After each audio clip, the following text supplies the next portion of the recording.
하나님 말씀을 고린도후서 13장에서 보겠습니다. 고린도후서 13장 1절부터 5절까지 고린도후서 13장 1절부터 5절 신약성경 300페이지에 있습니다.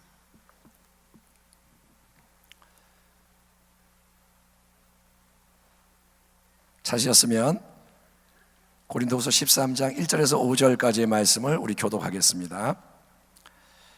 13장 1절 내가 이제 세 번째 너희에게 가리니 두세 증인의 입으로 말마다 확정하리라. 내가 이미 말하였거니와 지금 떠나 있으나 두 번째 대면했을 때와 같이 전에 죄 지은 자들과 그 남은 모든 사람에게 미리 말하노니 내가 다시 가면 용서하지 아니하리라. 이는 그리스도께서 내 안에서 말씀하시는 증거를 너희가 구함이니 그는 너희에게 대하여 약하지 않고 도리어 너희 안에서 강하시느니라. 그리스도께서 약하심으로 십자가에 못 박히셨으나 하나님의 능력으로 살아계시니 우리도 그 안에서 약하나 너희에게 대하여 하나님의 능력으로 그와 함께 살리라. 같이 읽겠습니다. 너희는 믿음 안에 있는가? 너희 자신을 시험하고 너희 자신을 확증하라. 예수 그리스도께서 너희 안에 계신 줄을 너희가 스스로 알지 못하느냐? 그렇지 않으면 너희는 버림받은 자니라. 다시 한번 5절 읽겠습니다. 시작. 너희는 믿음 안에 있는가? 너희 자신을 시험하고 너희 자신을 확증하라. 예수 그리스도께서 너희 안에 계신 줄을 너희가 스스로 알지 못하느냐? 그렇지 않으면 너희는 버림받은 자니라. 아멘. 오늘 말씀의 제목은 신앙의 자가 진단이 중요합니다. 자가 진단, 스스로 진단할 필요가 있다, 그 말입니다. 여러분, 우리가 건강검진을 정기적으로 받고 있습니다.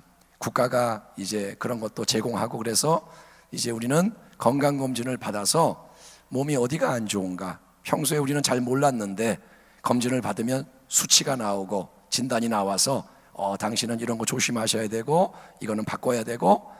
그래서 어떤 제가 아는 분은 건강검진 때 암이 조기 발견돼서 생명을 건졌다. 그래서 굉장히 고마워하는 분을 본 적이 있습니다. 여러분, 진단은 필요합니다.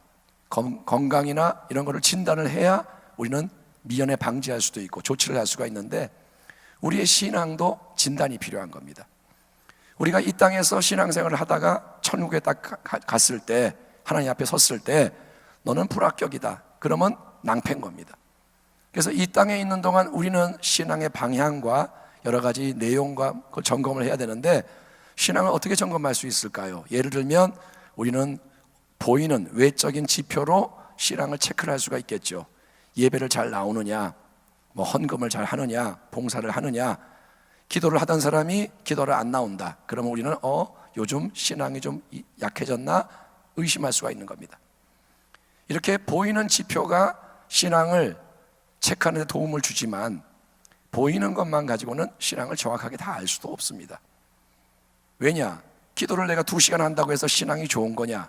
꼭 그렇지 않을 수도 있다는 거예요. 잘못된 신앙을 가지고 기도를 2시간 할 수도 있는 겁니다.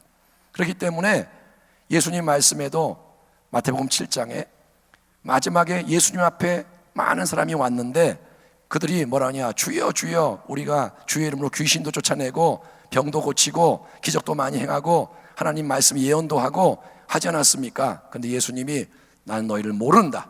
불법을 행하는 자들아 떠나라. 그렇게 예수님이 말씀하시는 일이 일어난다고 얘기하셨습니다.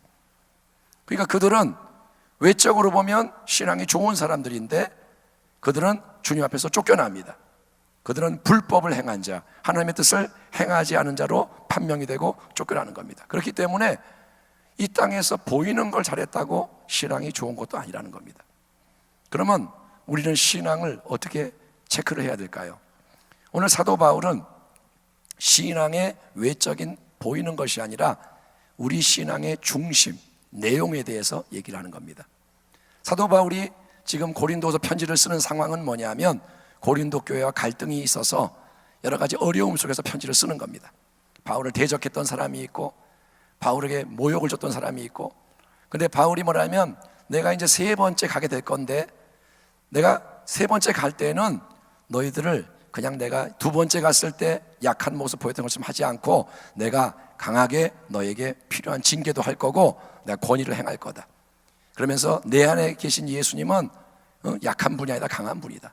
그러면서 바울이 마지막에 하는 말이 뭐냐면 너희는 참된 믿음 안에 있는가 너희 자신을 시험하고 진단해봐라. 너희 각자가 믿음을 진단해라. 그러면서 뭐라냐, 너희가 그리스도 예수가 너희 안에 계신 것을 알지 못한다면 너희는 잃어버린 자다. 너희는 불합격이다. 이렇게 말하는 거예요. 한번 따라합니다. 예수님이 내 안에 계신 것을 알지 못하면 그 신앙은 불합격이다. 예, 버림을 받았다라고 말합니다. 바울은. 여러분, 하나님의 은혜가 우리에게 임해서 예수님이 오셨는데 구약 시대에는 하나님이 야훼 하나님, 하늘에 계신 야훼 하나님, 그래서 하나님을 예배할 때는 하늘을 보고 예배를 했습니다. 물론 우리가 지금도 하늘을 바라보죠. 근데 구약 시대는 하나님이 멀리 계신 분이에요. 하늘에 계시고 가끔 나타나시고. 근데 신약 시대의 은혜가 뭐냐, 예수님이 이 땅에 오신 거예요. 하나님의 아들이 영원한 말씀이 육신이 돼서 이 땅에 오셨기 때문에 사람들은 예수님을 만날 수가 있었습니다. 삭개오도 예수님 만나고, 막달라 마리아도 예수님 만나고, 육신으로 오신 하나님의 아들을, 하나님을 만날 수가 있었습니다. 그래서 은혜와 진리가 충만한 그분을 경험했는데, 근데 그 당시에 예수님은 육신으로 계셨기 때문에 사람들은 예수님 옆에 갈 수는 있었지만 예수님이 그들 안에 들어올 수는 없었습니다. 예수님을 아무리 사랑해도 24시간 예수님과 동행할 수는 없었습니다. 그런데 하나님은 놀라운 은혜가 뭐냐, 이제 그 예수 그리스도께서 죽으시고 보혈을 흘리시고 부활하시고 하늘로 승천하신 후에 보혜사 성령을 통해서 이제 예수님이 우리와 함께 하시는 겁니다. 그래서 예수님이 어디에 오시느냐, 그분을 구주로 영접하는 사람 안에 들어오시는 것을 믿으시기 바랍니다. 임마누엘이 깊어지는 거예요. 임마누엘, 하나님이 우리와 함께 하신다. 그 은혜가 점점점 깊어져서 이 시대는 이제 예수님이 어디에 계시느냐, 그분은 하늘 보좌에도 계시고 다른 사람 안에도 계시지만 그분은 이제 그분을 참되게 믿는 모든 성도 안에 계시는 것을 여러분 믿으시기 바랍니다. 근데 우리는 여러분 그 진리를 자꾸 놓치는 거예요. 교회에서 예배 드릴 때 뭐 예수님이 여기 계신가 보다. 근데 예배를 딱 마치고 나가는 순간 예수님을 잊어버려요. 우리가 일상을 살아가면서 내가 일을 할 때, 학생은 공부를 할 때, 뭐 주부는 집에서 뭐 집안일을 할 때 예수님이 분명히 어디 계시냐, 내 안에 계신다고 성경이 말하는데 그거를 우리는 잊어버리는 거예요. 그분을 생각하지 않아요. 그분과 연결된 것을 몰라요. 그래서 어떻게 사냐, 내 마음대로 살고 세상적으로 살고 다른 힘에 굴복하며 살고. 근데 바울은 뭐라 하냐면 그게 아니고 너희는 참된 믿음 안에 거하는지를 시험해 봐야 한다. 그 믿음의 시험은 뭐냐, 너희 안에 예수 그리스도가 계시는 것을 알지 못하면 너희는 불합격이다, 그 말이에요. 여러분, 건물을 져도 내진 설계가 안 돼 있으면 지진 날 때 다 무너집니다. 아무리 비싼 재료로 멋지게 높이 쌓아도 내진 설계가 안 된 건물은 지진이 오면 다 무너져요. 우리의 인생의 신앙의 건물이 무너지지 않으려면 한 가지를 분명히 알아야 됩니다. 예수 그리스도가 내 안에 계시다. 예수 그리스도가 나와 연합해 계신다. 예수님은 포도나무요 나는 가지다. 당신은 가지입니다. 예수님은 포도나무입니다. 가지가 포도나무에 붙어있지 않으면 죽는 거예요. 떨어진 가지는 열매를 맺을 수가 없고 말라버리고 이제 땔감으로 불타버릴 뿐입니다. 우리는 가지로서 해야 할 일이 뭐냐, 예수님 안에 붙어있는 거예요. 가지는 다른 목적이 없고 가지는 포도나무에 붙어만 있으면 포도나무의 생명이 가지를 통해 열매로 맺히는 줄 믿습니다. 그래서 예수님은 뭐냐, 그분은 기쁨이고, 예수님은 뭐냐, 능력이고, 예수님은 뭐냐, 지혜고, 예수님은 하나님의 모든 은혜의 충만함을 가지신 분이 예수님인 거예요. 하나님은 그 고귀하신 예수님을 우리 안에 주셨습니다. 그래서 우리는 뭘 알아야 되냐, 예수님이 내 안에 계시다. 이 의식이 24시간 작동해야 되는 거예요. 아멘. 우리가 의식을 잃어버리면, 기절하면 살 수가 없잖아요. 신앙적으로는 예수님 내 안에 계시는 의식이 살아있어야 되는 거예요. 잠을 잘 때도 예수님 내 안에 계시고, 밥을 먹을 때도 예수님 함께하고 계시고, 내가 외로운 길을 갈 때 아무도 나를 몰라주고 나는 버림받은 것 같고 나는 실패한 것 같고 나는 우겨쌈을 당한 것 같고 나는 망하고 죽을 것 같은 그 자리에도 예수님 내 안에 계시다. 그러면 뭐냐? 우겨쌈을 당해도 쌓이지 않는 거예요. 예수님의 생명이 당신에서 역사하는 겁니다. 여러분은 그 생명을 믿음으로 주장하기를 축원합니다.